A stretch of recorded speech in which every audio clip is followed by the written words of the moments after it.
안녕하십니까, 강동원 변호사입니다. 이번에는 부동산 뉴스 하나 읽어드리려고 하는데요. 제목이 이래요. 478억 원에 사면 됐는데 잠실 주공 5단지 부지 매입 미루다 수백억 더 쓸 판, 제목으로 나왔습니다. 이거 내용이 뭔가를 봤더니 잠실역 근처에 있는 재건축 아파트 단지가 잠실 주공 5단지잖아요. 그 앞에 보면 YMCA에서 운영하는 꽤 상당한 규모의 한 2, 3층 내에 되는 큰 체육시설이 하나가 있습니다. 이제 그 YMCA 시설도 잠실 주공 5단지 재건축 조합의 사업 구역 내에 들어갔었던 모양이에요.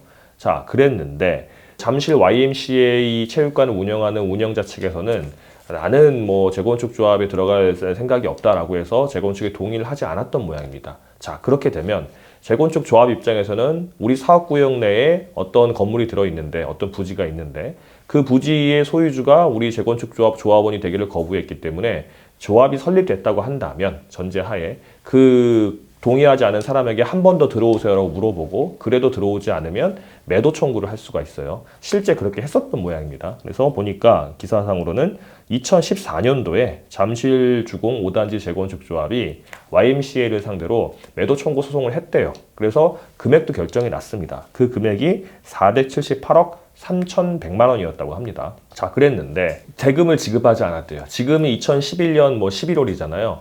거의 7년이 넘도록 지급하지 않았는데 왜 그랬나 보니 보통 매도 청구라는 시점은 조합이 설립되고 얼마 안 된 시점이거든요. 그렇다고 한다면 아직 사업이 상당히 진행되지 않았기 때문에 PF가 들어온다든가 금융이 된다든가 해가지고 자금이 많지가 않습니다. 그런데 이렇게 큰 금액, 몇백억이면 큰 금액이잖아요. 그 금액을 지급을 하려고 그러면 일단 대출을 받아야 되겠죠. 그럼 대출을 할 때 이자가 많이 나가잖아요. 그 당시에 이자가 한 6% 정도 됐었다고 합니다. 그러니까 부담이 되니까 이 잠실 주공 5단지 재건축 조합이 478억을 지급하지 않았대요. 그러니까 YMCA도 돈 안 받았으니까 가만히 있고 그냥 꾹쭉 갔던 겁니다. 그때 매도 청구한 이후로 지금까지도 아직 재건축이 제대로 진행되지 않고 있잖아요. 그 상태로 쭉 흘러왔던 겁니다.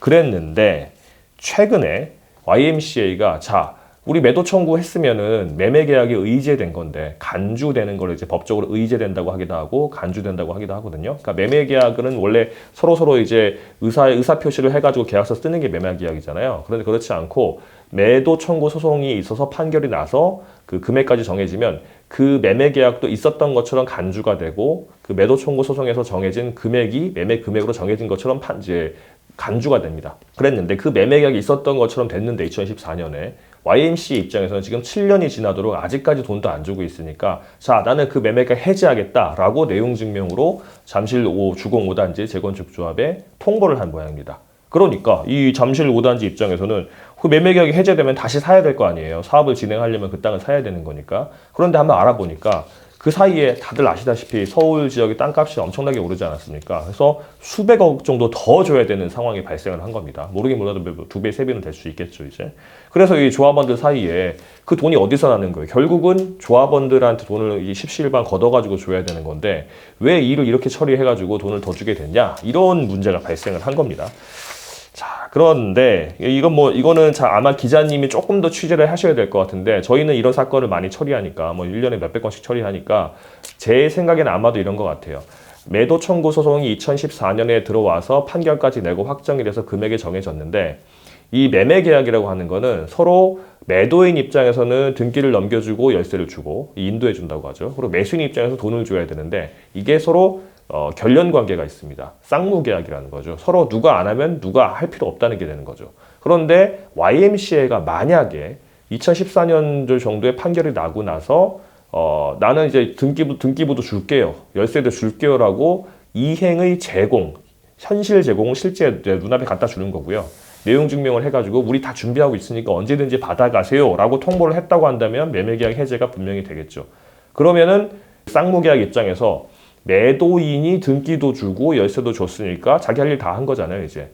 그럼에도 불구하고 매수인이 돈을 안 주니까 계약을 해지할 수 있는 권한이 생기게 되는 거거든요. 그랬다고 한다면 훨씬 유리한데 YMCA 입장에서 그렇게 하지 않았던 것 같아요. 저희도 지금 YMCA 쪽에서 얘기를 한다는 얘기가 나오고 있는데 좀 더 확인해 보면 아마도 YMCA 입장에서도 금액이 정해진 거 마음에 안 들지만 어쨌든 정해졌는데 이 잠실 주공 5단지 재건축 조합이 돈을 안 주니까 우리도 그냥 그대로 영업해야지라고 가만히 있었다고 한다면 서로 할 일을 안 하고 있었기 때문에 매매계약 해제권이 발생하지 않았다고 볼 수도 있거든요. 그러면 결론적으로는 이 잠실주공 5단지 재건축 조합은요, 그 478억 3,100만 원을 공탁하고, 그러면 이제 할 일 다 했잖아요. 그러면 이제 등기 주세요, 열쇠 주세요 하는데 YMCA가 해제를 주장하면서 그렇게 하지 않으면, 그러면 이제 강제로 이제 가져올 수 있게 되는 거죠. 명도 청구 소송을 해가지고 한다든가 이제 할 수가 있는데, 그리고 YMCA는 억울하잖아요. 왜냐하면 그 당시에 2014년도에 478억 줬으면 그 돈 가지고 뭐 근처에 비슷한 땅 사가지고 계속 영업을 할 수 있었을 텐데, 가만히 있다가 7년 후에 땅값은 2배 이상 올라버렸는데 그 7년 전에 가격을 주면서 나가라고 하면 또 억울하지 않습니까? 그렇게 되는 경우는 또 해제권을 상대방이 자기의 의무를 이행하지 않은 데 대한 해제 통보보다는 뭐 사정 변경을 주장할 수 있겠죠. 저희가 실제 그렇게 주장해서 승소한 사례도 있기 때문에 이거는 전문 변호사 도움을 받아야 될 사안으로 보입니다. 그래서 이미 판결은 매도 청구 소송은 확정이 됐기 때문에 그 확정 판결에 대해서 향후 발생한 기판력의 시적 범위에서 확정 후에 발생한 새로운 사정, 그러니까 7년 동안 재건축자업이 아무것도 하지 않고, 그리고 이제서야 이제 땅값이 2배 오른 상태에서 그 전에 가격을 주면서 나가라고 하는 거는 불합리하다. 사정 변경이 있다고 주장하면서 청구의 이의소를 제기하면서 매매계약 해제를 주장하는 게 맞을 것 같습니다. 실제 이런 사안들이 꽤 있거든요. 만약에 저희가 매도 청구 소송을 2014년도에 YMCA를 대리했다고 한다면 그때 진작에 반소를 했죠. 반소를 해놓고 이행 제공까지 했으면 그 당시에는 판결 나고 나면 연 이자가 20%였거든요. 그러면은 이 478억에 대충 뭐 480억 잡고요. 20%면은 거의 100억 아닙니까? 1년에. 7년 동안 700억 붙었어요, 이자가. 그거를 반소를 안 해놔가지고 이 사단이 벌어졌는데, 지금이라도 뭐 늦진 않았으니까 이렇게 대응하면 될 것 같습니다. 네. 관련해가지고 매도 청구 소송이 수년 전에 확정이 됐는데, 이제서 그 수년 전 돈을 주면서 나가라고 할 때는 청구 이의소를 제기하면서 다퉈볼 여지가 있다. 이렇게 하면 될 것 같습니다.